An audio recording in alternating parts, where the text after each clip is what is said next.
Bienvenue dans ce nouveau décryptage. Aujourd'hui, on va décortiquer un système de diagnostic absolument impitoyable, mais tellement fascinant. Imaginons un instant qu'on traite une entreprise qui stagne ou qui est carrément en difficulté, exactement comme un patient qui débarque aux urgences.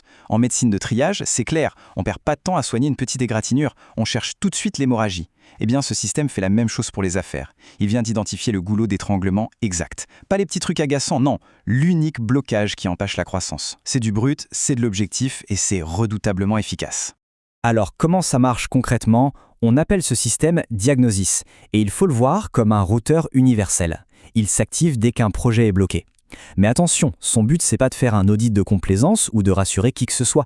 Il scanne la phase actuelle de l'entreprise et détecte le vrai problème en se basant sur des données pures et dures, zéro émotion.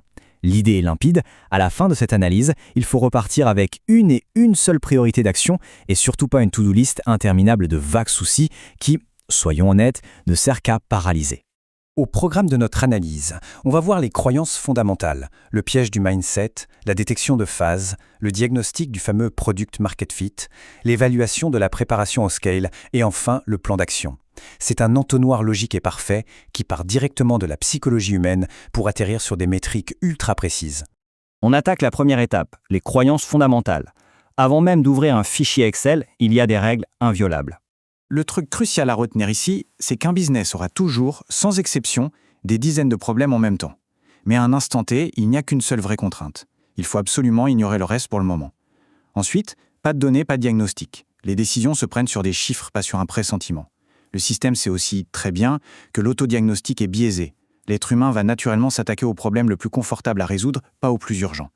Et c'est là qu'on touche un point clé. Le mindset, la psychologie du dirigeant, est traitée ici comme un problème d'entreprise à part entière.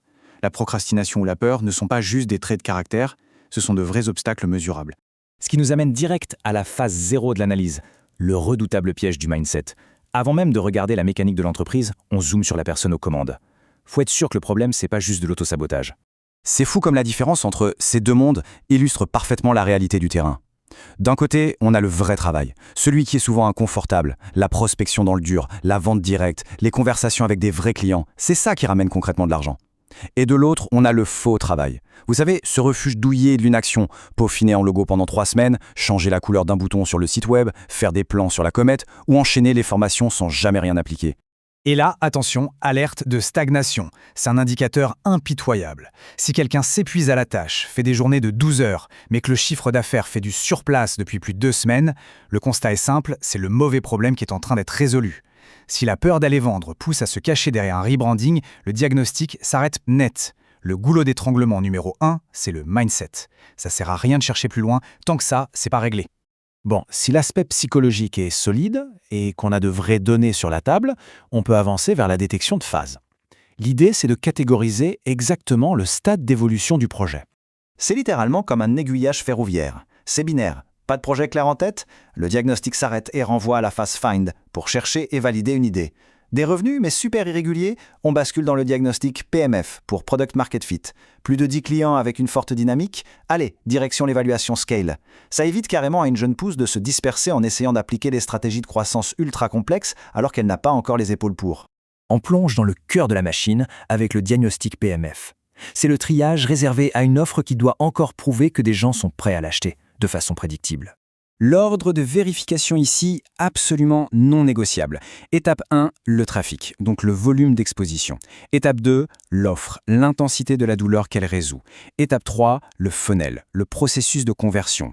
L'algorithme s'arrête de chercher au tout premier maillon qui casse. Pourquoi? Eh bien, ça évite une erreur monumentale et tellement classique. Passer des semaines à optimiser un système de vente automatisé, alors qu'absolument personne ne voit l'offre à cause d'un manque de trafic.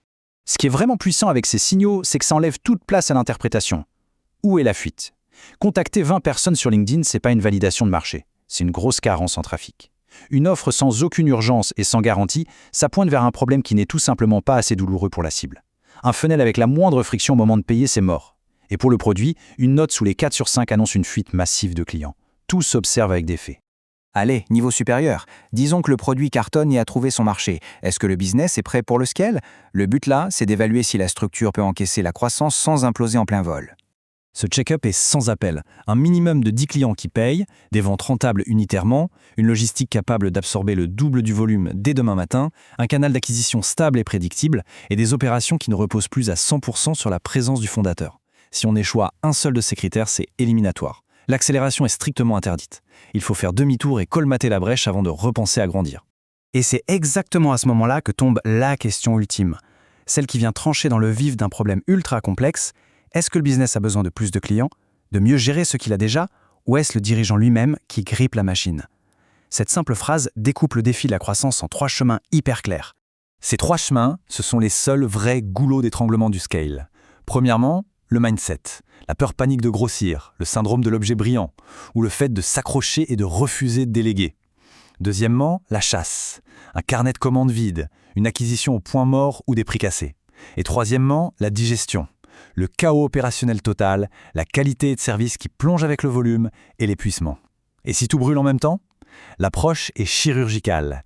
Elle choisit la contrainte absolue qui bloque le plus la croissance. Là, tout de suite. On arrive à la conclusion logique et implacable de tout ce système, le plan d'action. Le verdict tombe. Et on ne parle pas d'un truc flou genre bon, on y réfléchira à tête reposée. Pas du tout. Le résultat, c'est la phase exacte, un seul et unique goulot d'étranglement identifié par la donnée pure et un plan d'action qui démarre dans la minute.